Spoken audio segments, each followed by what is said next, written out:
Mga celebrities na nag-react at nagalit sa nangyaring kaguluhan at kontrobersya sa Senado. Kim Chiu, ang TV host actress, ay ikinagulat ang mga pangyayari noong isang gabi dahil umabot na sa putukan ang pagprotekta ng Senado kay Bato noong mga nagdaang araw. Grabe, anong nangyayari sa Pilipinas bilang normal na Pilipino at nagbabayad ng tamang buwis? Sa aking opinyon, walang mangyayaring ganito kung kusang susuko ang taong nagsasabing wala siyang kasalanan. Pangalawa at huli, eto ba ang binoto niyong senador na nagsasabing magsisilbi sa ating bayan? Panahon na para pag-isipan natin na bumoto ng tama. Janine Gutierrez, bumilib naman ang aktres sa mga reporters na ginawa pa rin ang kanilang trabaho sa kabila ng mga putukan sa Senate building.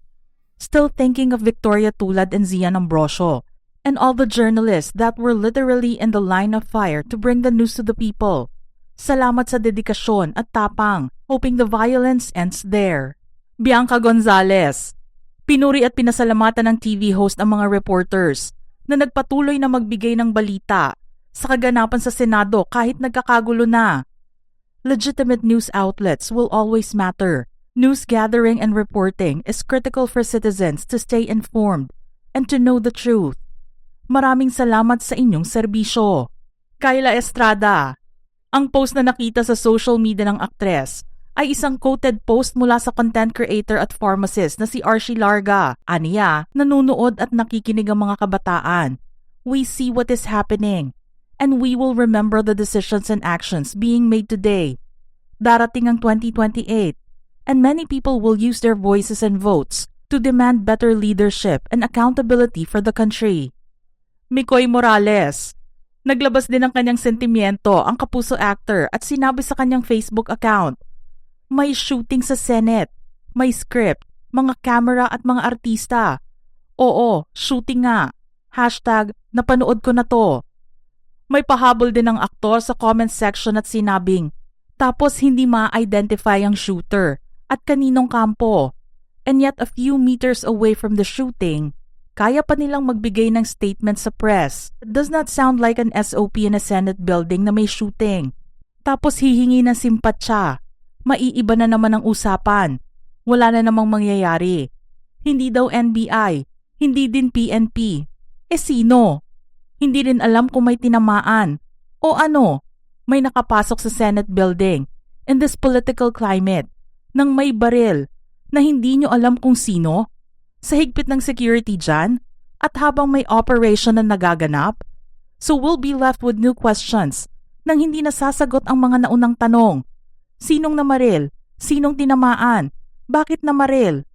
Para lang matabunan ang totoong issue. Impeachment, coup, arrest warrant from ICC, flood control. Nasaan? Hulaan nyo ending. Game. Ako heto. Nakalabas na si Bato ng building. Tapos itatago ulit somewhere for safety. Dahil nga, may nagpaputok sa Senate. Agot Isidro. Marami namang naging katanungan ang singer-actress na si Agot Isidro sa mga naging kaganapan noong Miyerkules ng gabi sa gusali ng Senado. Ayon sa post niya sa social media, nagpaputok para makalabas? Who fired the shots? O NBI? PNP? OSAA? Marines? Goons ng senador? Ann Curtis. Isang dismayadong Ann Curtis naman ang nagbigay ng kanyang opinyon at saloobin sa nangyaring kaguluhan sa Senado. Aniya sa post, just caught up on the news in the Philippines. Nakakalungkot na umabot sa sitwasyon na ganon. In fact, it's so sad that it even happened. I guess all we can do as citizens and voters is watch, learn, take note, and continue to pray for our country. Donnie Pangilinan. Nirepost naman ng aktor ang post ng ABS-CBN News na nagbalita ng kaguluhan sa Senado. Hindi naman makapaniwala si Donnie na dumating na sa magulong sitwasyon ang pag-aresto kay Bato.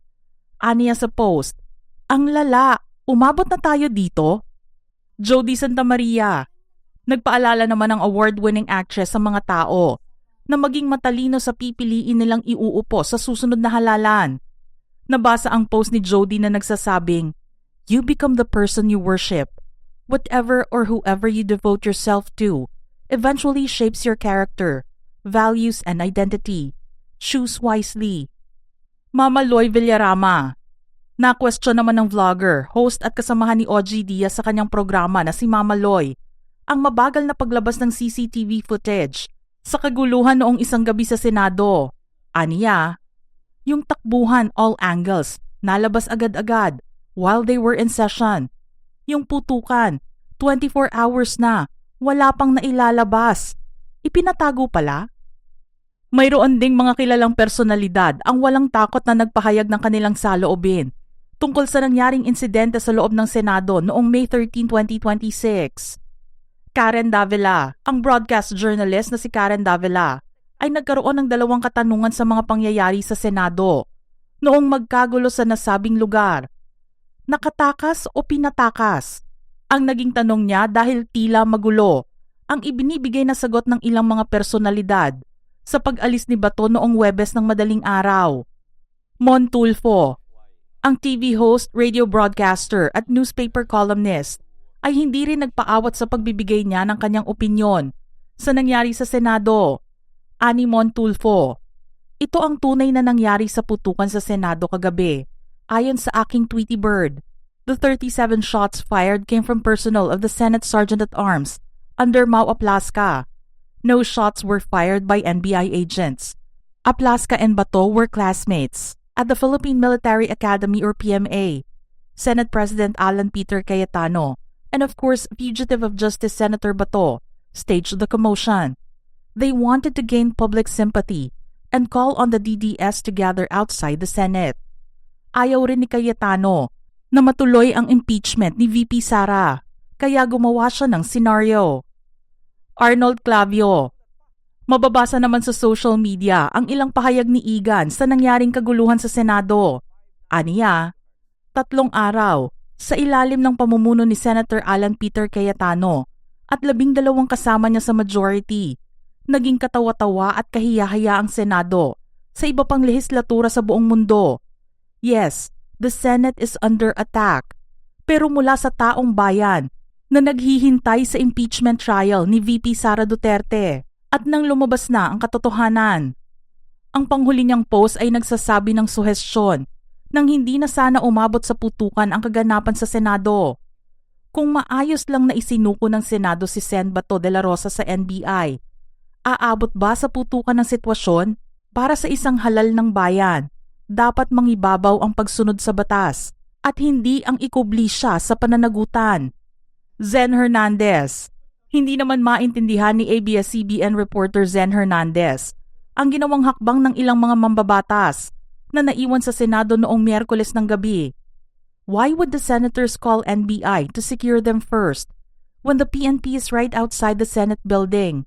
According to our reporter, the PNP was not even allowed to go in when shots were heard. Vico Soto.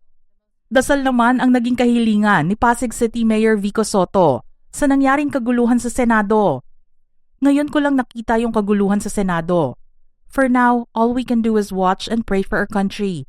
Sana ay malinawan ang ating mga isipan at manaig ang konsensya ng bawat isa, lalo ng mga nasa matataas na posisyon. Ping Lacson.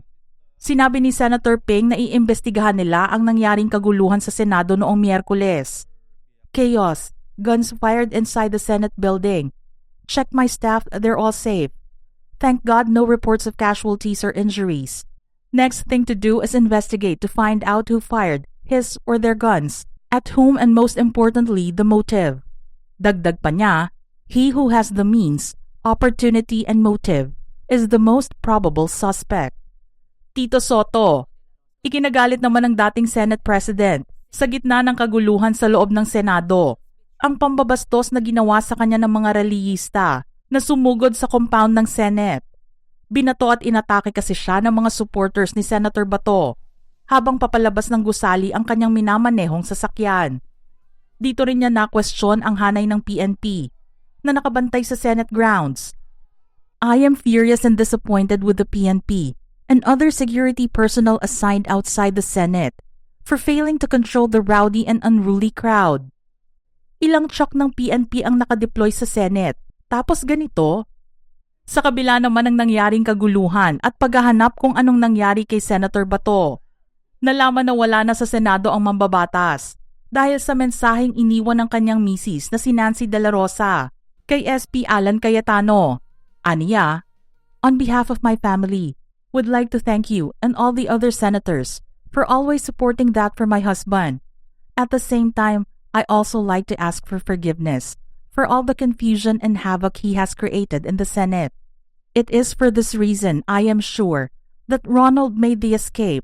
He told me habang tumatagal kasi siya dyan sa loob, nadadamay pa kayo. Alam naming hindi lulusubin ng NBI, CIDG, police, o sino pang mga militar ang Senate kung wala siya sa loob. Kaya kahit gaano siya ka-safe dyan, mas nangibabaw pa rin sa kanya ang safety ng lahat." Mga ka-showbiz peeps, ano naman ang inyong reaksyon sa ating listahan ngayon?